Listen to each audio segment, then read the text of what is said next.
Why did Germany order more than 200,000 soldiers to keep fighting in a pocket, already cut off from the world, long after Berlin had fallen and the Reich had collapsed? The Courland army held the front for 7 months, with no hope of rescue, no strategic purpose, and no path to survival. Discover why this forgotten force became the last battlefield of a war that was already over. The Courland region, located in western Latvia between the Baltic Sea and the Gulf of Riga, emerged as a crucial military zone during the final year of the Second World War. Its strategic significance developed gradually as the Eastern Front shifted westward under sustained Soviet pressure. In early 1944, German Army Group North controlled approximately 30 divisions across the Baltic region, including infantry, panzer, and Luftwaffe field units, numbering more than 500,000 personnel. Their missions centered on protecting key ports, maintaining communication lines with East Prussia, and ensuring the continued extraction of raw materials vital to the German war effort. Soviet advances into Lithuania and Estonia throughout the summer of 1944 began to undermine this position, threatening to sever the land corridor connecting the Baltic forces to the rest of the Wehrmacht. Geopolitical objectives shaped the unfolding situation. For Germany, the Baltic coastline remained symbolically and strategically significant. Adolf Hitler regarded the region as an essential defensive barrier, a buffer against Soviet naval expansion, and a base for continued resistance. He repeatedly emphasized that Army Group North must hold its positions regardless of developments elsewhere on the front. For the Soviet Union, the Baltic republics represented both a strategic flank and a political priority. Reclaiming Latvia, Lithuania, and Estonia carried not only military value but also the aim of reasserting Soviet authority over territories incorporated in 1940. The Soviet High Command, Stavka, therefore coordinated multi-front operations to isolate German forces in the region. Through mid-1944, intelligence assessments from both sides revealed contrasting interpretations of the situation. German staff officers reported increasing Soviet concentrations near Šiauliai and Jelgava, estimating the presence of more than 60 Soviet rifle divisions and several tank armies preparing for an offensive aimed at cutting off retreat routes. Soviet reconnaissance indicated that German forces were overstretched, with many divisions operating at reduced strength, often between 8,000 and 10,000 personnel instead of the authorized 14,000 to 16,000. Both sides understood that a major confrontation was imminent. Public sentiment in the region reflected the growing uncertainty. Latvian civilians experienced shifting authorities, evacuations, and the reallocation of resources by both German occupation authorities and retreating military formations. Meanwhile, German propaganda emphasized the continued importance of the Baltic Front, encouraging local collaboration and reinforcing the idea that the region would remain connected to the broader Wehrmacht defensive network. Soviet propaganda portrayed the operation as a liberation effort, highlighting earlier occupations and promising the reassertion of Soviet governance. By July 1944, the collapse of Germany's Central Front following Operation Bagration created immediate consequences for Army Group North. Soviet forces advanced more than 600 kilometers across Belarus, threatening to encircle German units in the Baltic region. The severing of land communications became increasingly likely as Soviet mechanized formations approached the Baltic coast. German attempts to stabilize the front proved insufficient as the Red Army seized key roadways and railway hubs.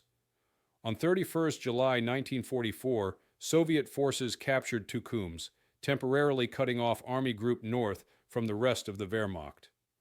Although German counterattacks reopened a narrow corridor, the situation underscored the vulnerability of the Baltic forces. Military preparedness on the German side deteriorated as supply shortages increased.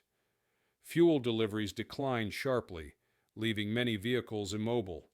Artillery ammunition stocks dwindled, limiting the ability to conduct sustained defensive operations. Despite these conditions, Hitler refused repeated requests from German commanders to withdraw forces to a shorter defensive line.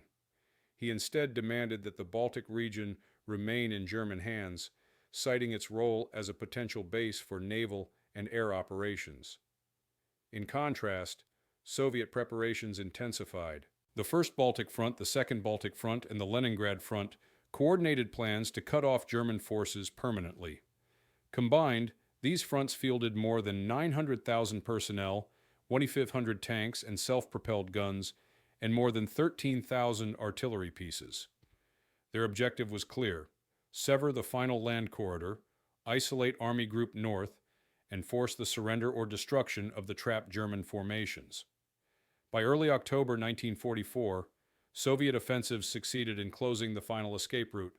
German forces in Courland, renamed Army Group Courland, found themselves isolated in a pocket approximately 15,000 square kilometers in size, with an estimated 350,000 to 400,000 personnel, including Wehrmacht, SS, Luftwaffe, and naval units.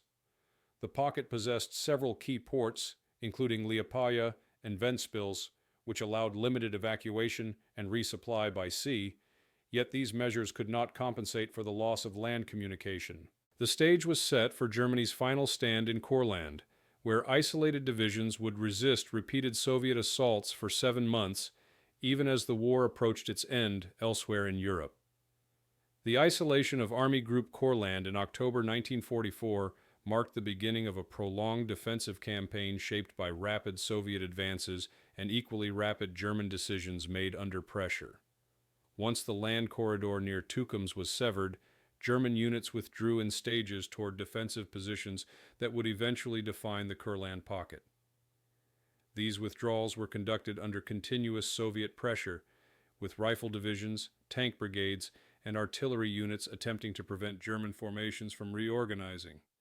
Despite these conditions, German command structures remained largely intact. Colonel General Ferdinand Schörner, commander of Army Group North, directed the retreat into Courland with the intention of forming a compact defensive zone around ports and transport routes essential to continued resistance. The Red Army, recognizing the opportunity to eliminate a large concentration of German troops, began its first major operation against the pocket on 15 October 1944. The assault involved coordinated attacks by the First Baltic Front and the Second Baltic Front, along a line stretching from Saldus to Liepaja. Soviet objectives included capturing key road junctions, breaking German defensive belts, and dividing the pocket into smaller, more manageable sectors. Soviet intelligence estimated that German divisions in the region operated at between 50 and 70% of authorized strength, though the presence of experienced officers and entrenched positions complicated efforts to achieve rapid breakthroughs. Initial Soviet advances made measurable gains. Forward units captured several villages east of Saldus and forced German defenders to fall back to secondary defensive positions. However, German command implemented a series of countermeasures designed to slow the pace of the Soviet offensive. Artillery units concentrated fire on advancing Soviet infantry, using pre-registered defensive barrages to prevent deep penetrations. Engineers constructed field fortifications along ridge lines and forest edges, and reserve battalions were committed to reinforce sectors at risk of collapse. Luftwaffe aircraft based in Courland provided limited support, flying reconnaissance missions and occasional ground attack sorties, despite dwindling fuel supplies. Casualty reports from the first phase of the offensive indicated that both sides incurred heavy losses. Soviet rifle divisions, many of which had advanced rapidly in previous operations, suffered from reduced manpower and limited transport capacity. German divisions, though fighting from prepared positions, experienced attrition from artillery fire, air attacks, and close-quarters engagements. The first operation concluded on 22 October without achieving a decisive breakthrough. Soviet forces had advanced several kilometers in some sectors, but the German defensive line remained intact, anchored on fortified towns and interconnected trench systems. Following the failure of the first assault to destroy the pocket, Soviet command initiated a second operation on 27 October. This offensive sought to split the Courland pocket in two by driving toward the Baltic coast near Tukums.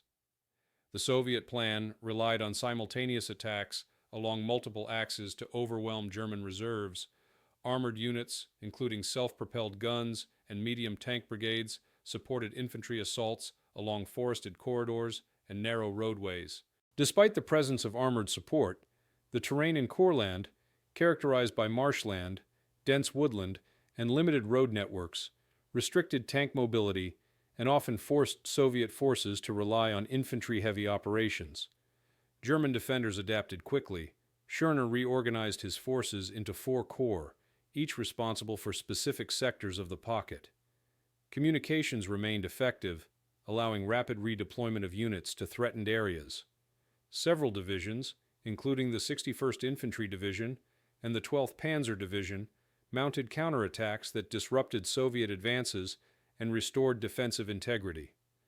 These engagements often involved localized battles of battalion size, with gains measured in hundreds of meters rather than kilometers. German naval units also evacuated wounded personnel and delivered limited supplies, mitigating shortages that threatened to undermine defensive capabilities. The Second Soviet Offensive concluded on 3 November. Although Soviet forces captured additional ground and inflicted significant casualties, the pocket remained unbroken. German lines contracted slightly but retained coherence, supported by a network of defensive positions that had been strengthened during pauses between assaults. As the first snowfalls reached Courland in early November, both sides faced deteriorating conditions. The region's weather shifted rapidly from rain to sleet to heavy snow, complicating movement and reducing the effectiveness of mechanized formations. Soviet units, preparing for further operations, redistributed ammunition and extended supply routes toward forward positions. German units repaired defensive works and stockpiled limited quantities of food and fuel in anticipation of prolonged winter fighting. The opening phase of the Courland campaign revealed the emerging patterns that would define the months ahead. Soviet forces possessed numerical superiority and mobility, but were constrained by terrain and logistical demands. German forces lacked the strategic initiative, but leveraged defensive positions, experienced leadership, and the ability to concentrate limited reserves at critical points. The stage was set for a series of large-scale offensives that would attempt repeatedly and unsuccessfully to break the pocket before the final months of the war. Soviet strategic planning for the next phase of operations in Courland intensified in November 1944 as Stavka sought to eliminate the pocket before winter conditions fully set in. The overarching objective remained consistent: divide Army Group Kurland into separate segments, destroy each in turn, and eliminate the last major German concentration in the Baltic region. To accomplish this, the Red Army prepared the Third Courland Offensive, allocating additional artillery, tank brigades, and rifle divisions to sectors where earlier operations had achieved partial success. The First Baltic Front and Second Baltic Front coordinated their actions through joint command centers, sharing reconnaissance data and synchronizing artillery schedules to maximize pressure along the front. The planning process reflected lessons learned from the first 2 offensives. Soviet staff officers identified several operational challenges: dense forests that limited armored movement, marshes that restricted penetration depth, and fortified German positions constructed during periods of relative inactivity. Intelligence reports compiled from aerial reconnaissance and prisoner interrogations indicated that German divisions continued to operate at reduced strength, often between 6,000 and 8,000 personnel. However, the presence of veteran troops and the defensive advantage conferred by the terrain suggested that destroying the pocket would require sustained effort rather than rapid breakthroughs. German planning during this period responded to both strategic and logistical realities. High command directives issued from Berlin instructed Army Group Courland to hold its positions at all costs, emphasizing that the region provided essential bases for naval operations in the Baltic Sea. Moreover, Hitler remained unwilling to authorize large-scale evacuations or redeployments, believing that the Baltic region could still influence the broader war effort. German staff officers, aware of the limitations imposed by their supply situation, attempted to create defensive depth by constructing multiple lines of trench networks, reinforced bunkers, and anti-tank obstacles. Supplies continued to arrive by sea via ports such as Liepāja and Ventspils, though at reduced capacity due to Soviet air and naval operations. The Third Courland Offensive began on 21 November 1944 with a massive artillery bombardment along the German lines east of Saldus and south of Tukums. Soviet artillery units, deploying more than 1,000 guns and multiple rocket launchers in concentrated fire groups, aimed to disrupt German defensive positions and suppress communication lines. The barrage lasted several hours, followed by infantry assaults supported by self-propelled artillery and tank brigades. Soviet forces attempted to penetrate the first line of fortifications and advance toward the administrative center of Saldus, a key logistical node for German operations in the region. Initial Soviet gains varied by sector. Along the southern axis, several rifle divisions advanced 3 to 5 kilometers, capturing forest clearings and fortified strongpoints. In the central sector, however, German units mounted effective resistance. The 30th Infantry Division and elements of the 14th Panzer Division counterattacked with small armored formations, using the narrow forest paths to isolate Soviet spearheads. These countermeasures slowed the Soviet advance and forced repeated regrouping. Soviet tank brigades, though effective on open ground, struggled in the dense terrain and suffered losses from anti-tank guns concealed in woodland positions. Logistics played a significant role in shaping both sides' operational tempo. Soviet supply columns, composed largely of horse-drawn transport and trucks adapted for winter conditions, progressed slowly along muddy and ice-covered roads. Ammunition shortages emerged in several rifle divisions, limiting their ability to maintain continuous offensive pressure. German logistics, though supplemented by naval supply efforts, also faced significant constraints. Fuel and ammunition deliveries were inconsistent, and limited stocks forced commanders to ration artillery fire and prioritize defensive sectors deemed most likely to face heavy assault. As the offensive continued into late November, the shifting weather began to influence operational outcomes. Temperatures dropped below freezing, solidifying marshlands and temporarily improving mobility for infantry and light vehicles. However, heavy snowfall reduced visibility, hindered aerial reconnaissance, and complicated artillery targeting. Soviet engineers attempted to clear paths through forested areas, but progress remained slow due to mines and booby traps placed by German defenders. Defensive belts constructed from felled trees, wire obstacles, and reinforced bunkers absorbed repeated assaults, further reducing Soviet momentum. By 28 November, Soviet forces had advanced along several axes but failed to achieve a decisive breakthrough. German units, though operating under severe pressure, managed to maintain cohesion through coordinated counterattacks and strategic withdrawals to secondary lines. Casualty figures from both sides reflected the intensity of the fighting. Soviet rifle divisions reported hundreds of losses in several engagements, while German divisions sustained heavy attrition in small-scale but frequent clashes. The Third Courland Offensive concluded in early December, having reduced some German positions and reshaped frontline contours, but leaving Army Group Courland intact. Soviet command recognized that the pocket could not be eliminated before the onset of full winter conditions. The Army's focus shifted to consolidating captured ground, rotating battered divisions out of frontline positions, and preparing for renewed operations once logistical conditions improved. For German forces, the conclusion of the offensive demonstrated both the resilience and the limits of their defensive capabilities. Fortified positions and experienced personnel had preserved the integrity of the pocket, but supply constraints, attrition, and the growing isolation from other theaters underscored the precariousness of their situation.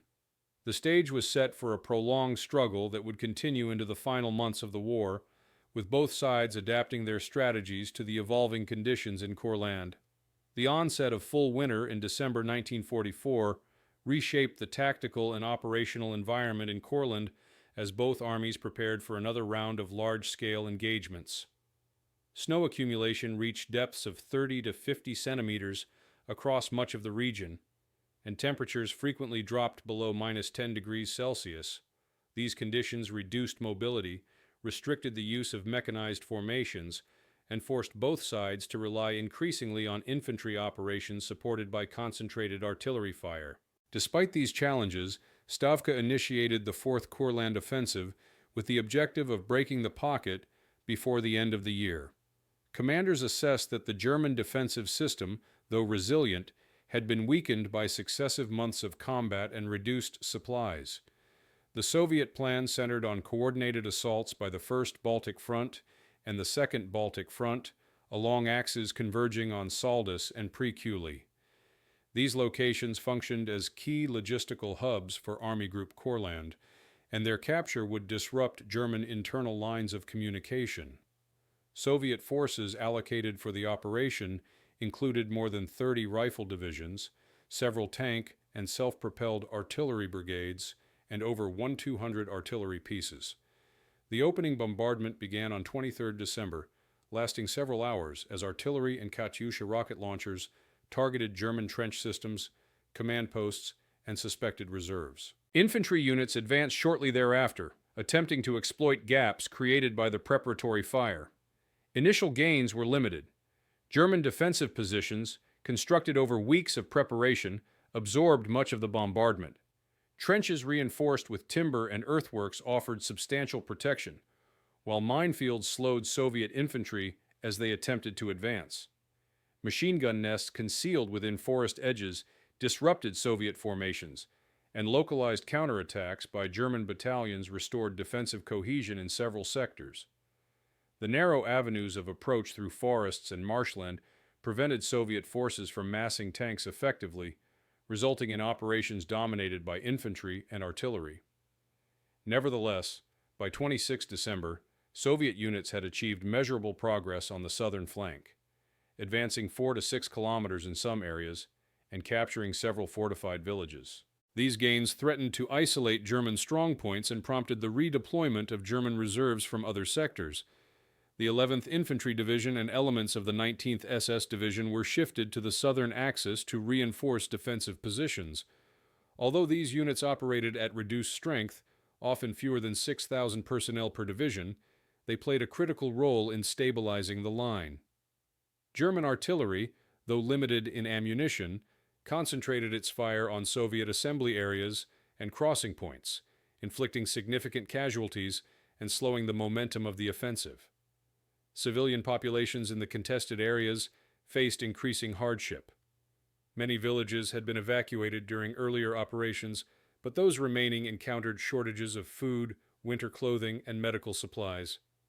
The movement of armies through the region further strained limited resources. Soviet authorities organized emergency relief efforts in newly recaptured settlements, distributing rations and facilitating transport of civilians away from frontline zones.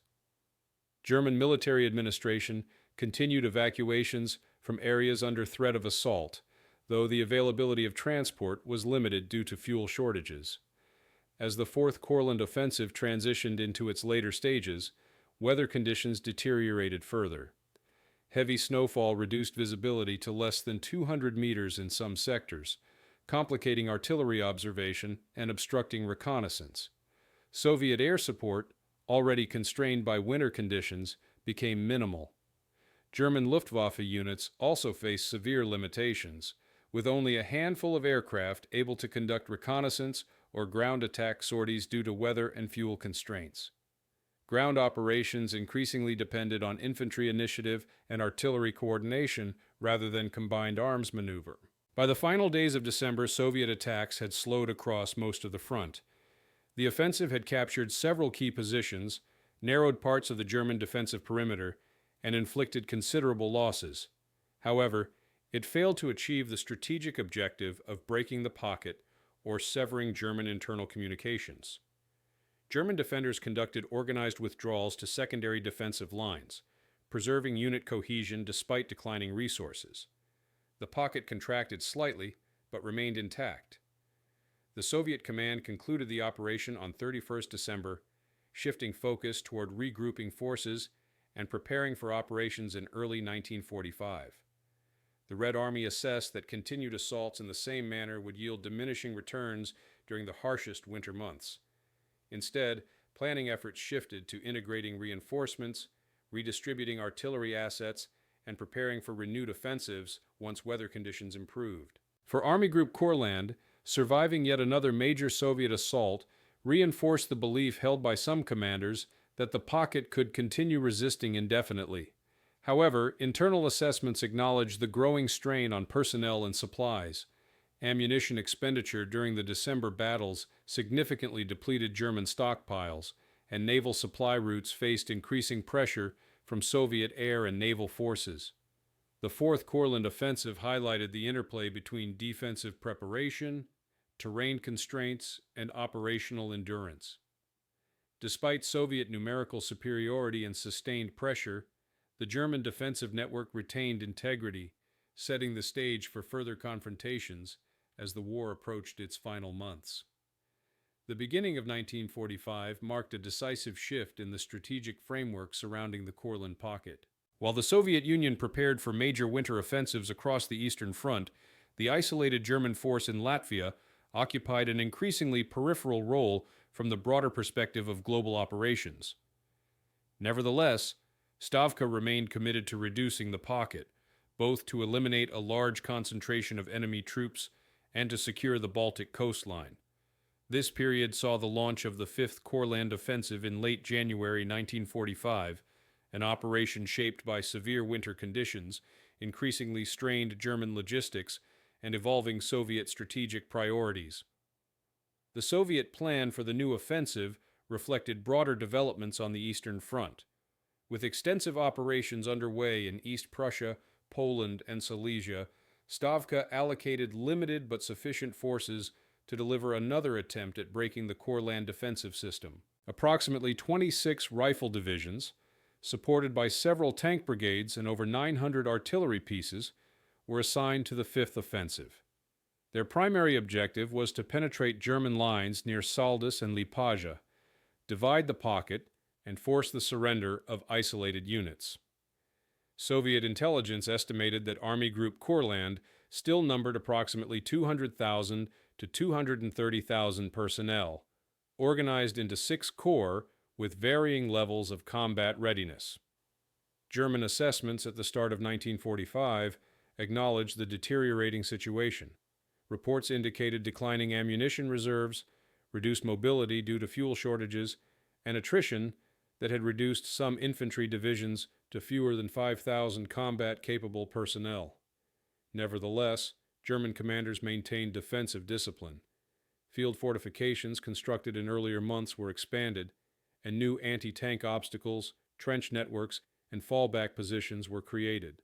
The defensive scheme relied heavily on local reserves and short interior lines of communication that allowed German units to shift forces rapidly to threatened sectors. The Fifth Courland Offensive began on 12 January 1945 with artillery barrages targeting German defensive zones along a broad front. Soviet infantry advanced under cover of the bombardment, attempting to exploit sectors weakened by earlier assaults.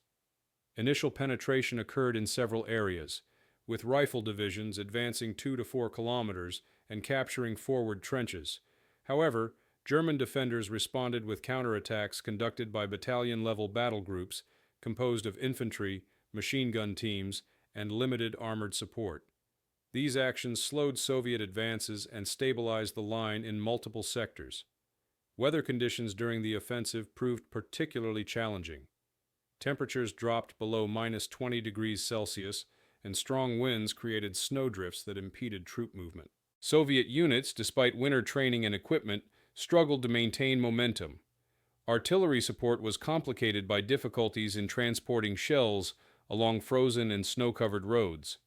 Many Soviet divisions reported delays in ammunition deliveries, reducing their ability to sustain prolonged assaults. German units, likewise affected by weather, faced increased rates of frostbite and mechanical failures in their limited vehicle pool. Soviet armored formations played a reduced role in this phase. Tanks and self-propelled guns advanced slowly due to deep snow, limited visibility, and hidden anti-tank obstacles. Several brigades reported losses from mines and concealed anti-tank guns positioned along probable avenues of advance. This forced Soviet commanders to rely heavily on infantry and artillery, further reducing the pace of operations.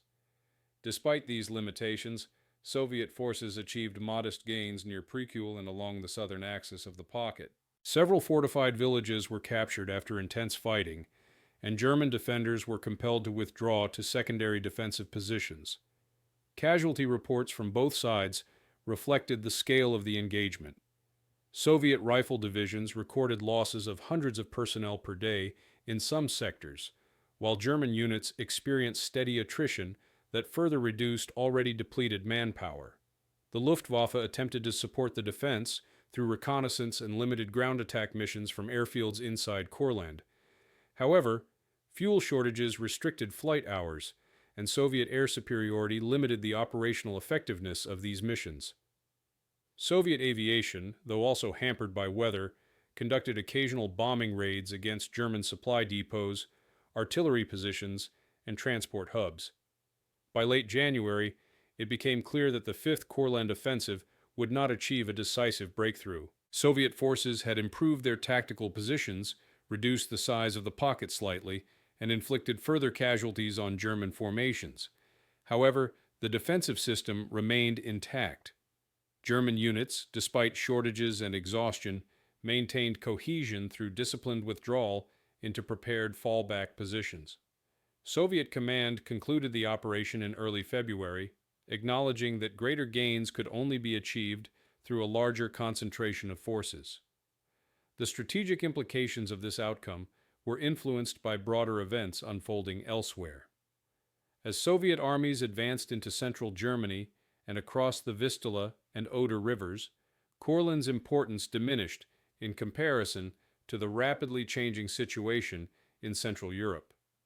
Stavka increasingly viewed the pocket as a secondary theater, limiting its resource allocation while continuing periodic offensives to contain and gradually degrade German resistance. For Army Group Courland, the conclusion of the Fifth Offensive signaled both the resilience of its defensive system and the inevitability of its isolation. Supplies continued to arrive by sea, but naval transport faced increasing risk from Soviet submarines and aircraft. German command recognized that sustaining resistance indefinitely would become increasingly difficult. The Fifth Courland Offensive demonstrated once again the interplay between determined defensive preparation and the constraints imposed by terrain, weather, and supply limitations. The pocket remained intact, but the cumulative pressure exerted by continuous Soviet operations and the worsening strategic environment for Germany ensured that the final outcome was only a matter of time. By February and March 1945, Army Group Courland found itself increasingly isolated, not only geographically, but strategically. The collapse of German positions in East Prussia and the rapid Soviet advance toward the Oder River shifted the core of Wehrmacht planning far from Latvia. Courland, once viewed by Hitler as a strategic bastion, now functioned primarily as a holding area, tying down Soviet forces while contributing little to the broader conduct of the war. Despite this diminishing relevance, the Sixth Courland Offensive, launched in March 1945, reflected Stavka's continued determination to eliminate the pocket before final operations commenced on German soil. Preparations for the Sixth Offensive began in late February. Soviet reconnaissance revealed that German strength in the pocket had declined further.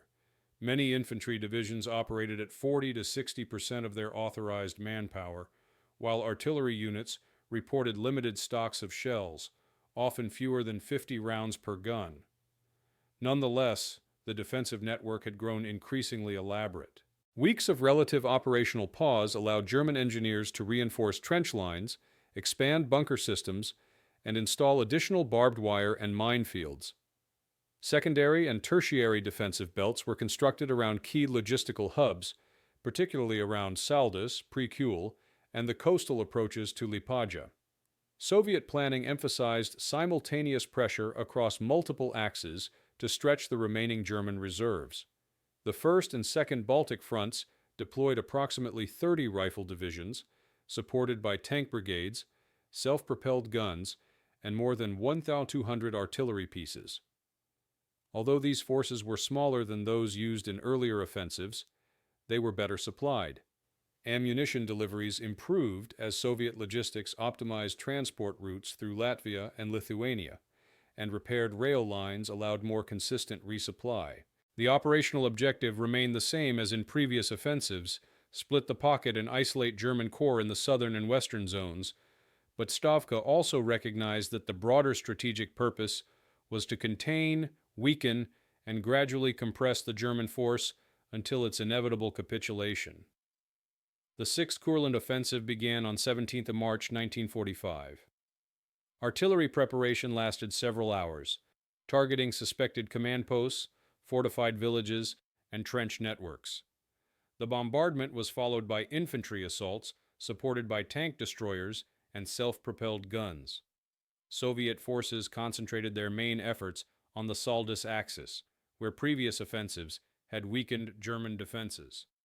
Initial penetrations reached 2 to 3 kilometers in some sectors, but progress slowed rapidly as German units mounted counterattacks conducted by small, flexible battle groups. These counterattacks were supported by pre-registered artillery fire that struck Soviet assembly areas, complicating attempts to mass forces for deeper breakthroughs. Weather conditions were more favorable than in previous operations. The late winter of 1945 saw fewer severe freezes, improving mobility for troops and light vehicles. However, the thaw also created mud in low-lying areas, limiting the use of tanks and heavy artillery. Soviet engineers attempted to lay corduroy roads across marshy ground, but progress remained slow. German defenders took advantage of terrain familiarity, positioning their anti-tank guns at narrow approaches and concealed forest lanes to maximize their limited firepower. Despite these challenges, the Soviet advance continued through mid-March. Several fortified positions fell after prolonged fighting, and German lines contracted slightly. The capture of villages south of Saldus narrowed German internal communication routes, forcing commanders to relocate supply depots and field hospitals. Casualty reports indicated that both sides experienced considerable losses. Soviet rifle divisions recorded hundreds of casualties in repeated assaults on fortified strongpoints, while German units reported sharp drops in manpower across battalions that had already been weakened by months of fighting. The Luftwaffe, now critically short of fuel and aircraft, provided almost no support. Only occasional reconnaissance flights were reported, and ground attack missions became rare. Soviet aviation, though limited by weather, operated more effectively, conducting bombing raids on German supply hubs, artillery batteries, and naval facilities. These attacks reduced the efficiency of German logistical operations, contributing to shortages of ammunition, food, and medical supplies within the pocket. As the offensive progressed, German command sought to preserve what remained of its combat capability by conducting controlled withdrawals to secondary defensive lines. These movements were carried out under cover of darkness to reduce exposure to Soviet artillery. The reorganized lines, though shorter, allowed German units to concentrate their remaining strength.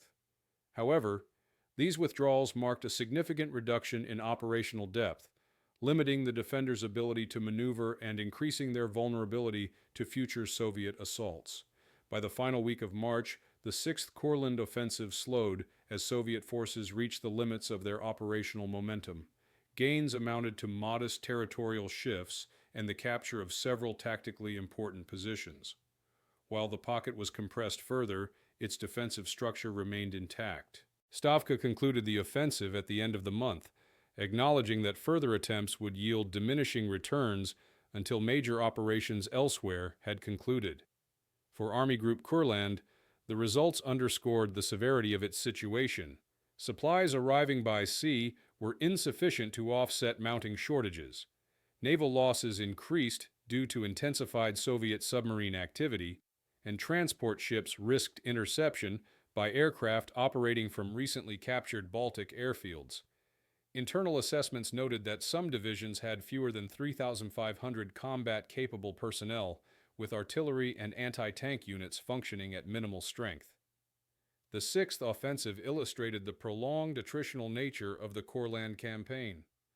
Although Soviet forces held numerical superiority and maintained operational initiative, German defensive resilience, combined with terrain, fortifications, and cohesive command structures, continued to delay the inevitable. As April approached, both sides understood that the fate of the Courland pocket would ultimately be decided by developments far beyond Latvia, as the collapse of the Reich drew closer. By April 1945, the Courland pocket existed in a strategic vacuum, separated from the main centers of German resistance and increasingly irrelevant to the broader operational picture unfolding in Central Europe. The Red Army advanced deep into eastern Germany, encircling Berlin and collapsing the remnants of Wehrmacht command structures. Against this backdrop, Army Group Courland remained a large but immobilized force, more than 200,000 personnel confined to a shrinking perimeter, unable to influence the outcome of the war, yet still capable of mounting organized defensive operations.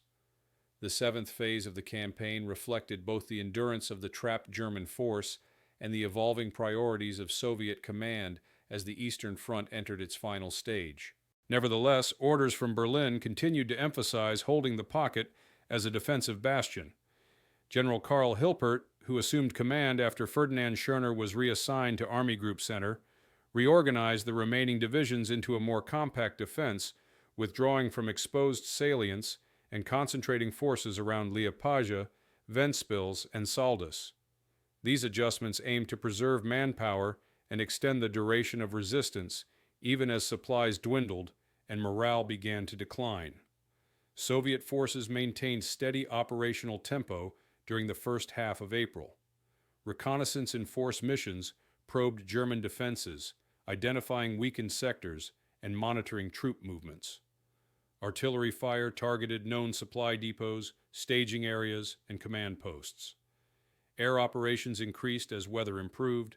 Soviet aircraft conducted bombing runs against coastal infrastructure, naval facilities, and transportation routes supporting German logistics. These strikes contributed to a measurable decline in the effectiveness of German supply operations.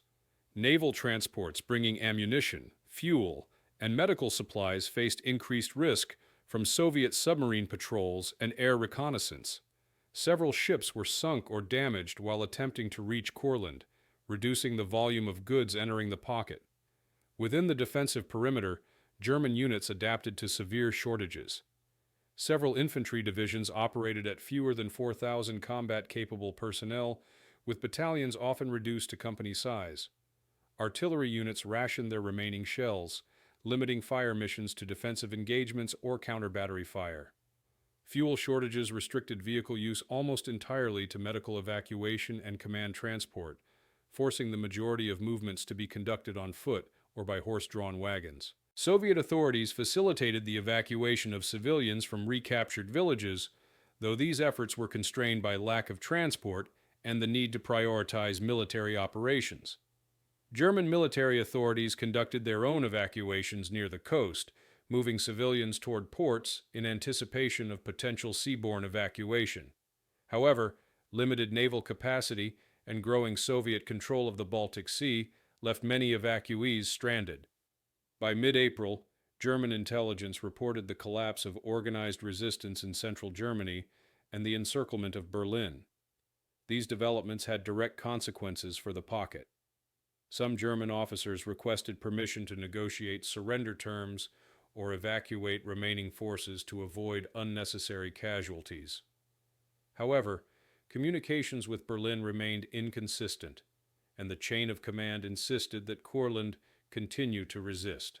Yet in western Latvia, Army Group Courland remained in the field, its nearly 200,000 personnel holding fortified positions that no longer served any military objective. The eighth phase of the Courland story therefore unfolded not as a traditional turning point on the battlefield, but as a transition marked by the final breakdown of command, the last exchanges of fire, and the complex psychological evolution from resistance to surrender. Operational activities within the pocket continued through the first days of May, though at a reduced tempo. Soviet units maintained steady pressure along the perimeter through reconnaissance probes, small-scale assaults, and artillery strikes. These operations aimed primarily at tightening the defensive ring and monitoring German responses, not at breaking through the lines outright. Soviet intelligence assessments accurately reported a drastic decline in German logistic capacity. Some infantry divisions had fewer than 3,000 combat-effective personnel, artillery battalions lacked sufficient ammunition for sustained fire missions, and fuel stocks had reached critically low levels. Many German vehicles were abandoned or cannibalized for spare parts, and transport within the pocket relied almost entirely on horses and foot columns. German command under General Karl Hilpert continued to enforce defensive orders issued from Berlin in April, but the chain of authority became increasingly unstable as communications deteriorated. Radio links with other German commands were intermittent, often disrupted by Soviet jamming or mechanical failures. Information about events outside Courland arrived slowly, and often through Soviet broadcasts or captured documents. The subsequent phases of the Kurland narrative would unfold not on the battlefield, but in the aftermath. Repatriation, internment, reconstruction, and the remembrance of a force that continued to fight long after defeat elsewhere had become inescapable. The end of organized resistance in Courland on 9 May 1945 marked the formal conclusion of military operations, but it initiated a new phase defined by the immediate consequences of capitulation for soldiers, civilians, and the surrounding region. The scale of the surrender, approximately 180,000 to 200,000 German personnel, required rapid Soviet administrative planning. Frontline units transitioned from combat operations to occupation duties, securing infrastructure, collecting weapons, and establishing temporary camps to process the large number of prisoners. Prisoners slept in open fields or makeshift tents while waiting for transport to camps further east. Food rations consisted largely of basic supplies, bread, porridge, and vegetable soup, and were distributed according to availability rather than established standards. Medical personnel treated wounded and ill prisoners, but shortages of medicine and equipment limited the effectiveness of these efforts. For civilians, the transition occurred simultaneously. Soviet administrative authorities re-established local governance structures, reinstated law enforcement, and initiated the reopening of public services. Many villages and towns around the former front lines faced significant destruction. Buildings had been damaged by artillery, agricultural land was littered with mines, and infrastructure such as bridges and roads required immediate repair. Soviet engineering units began clearance operations, focusing on transportation corridors essential for troop movement and supply distribution. Civilian populations received limited relief in the form of food deliveries and medical assistance, although logistics were often complicated by disrupted supply lines and the continued need to support active frontline operations elsewhere. The surrender in Courland also had significant implications for the Soviet military. Nearly 40 rifle divisions, artillery brigades, and supporting units had been tied to the pocket for months. With resistance eliminated, these forces were gradually reassigned. Some units redeployed to occupation duties in Germany, while others were demobilized or reorganized as part of the post-war reduction of military strength. Equipment captured in Courland was inspected for potential reuse. Artillery pieces and transport vehicles in usable condition were incorporated into Soviet formations, while damaged or obsolete equipment was scrapped.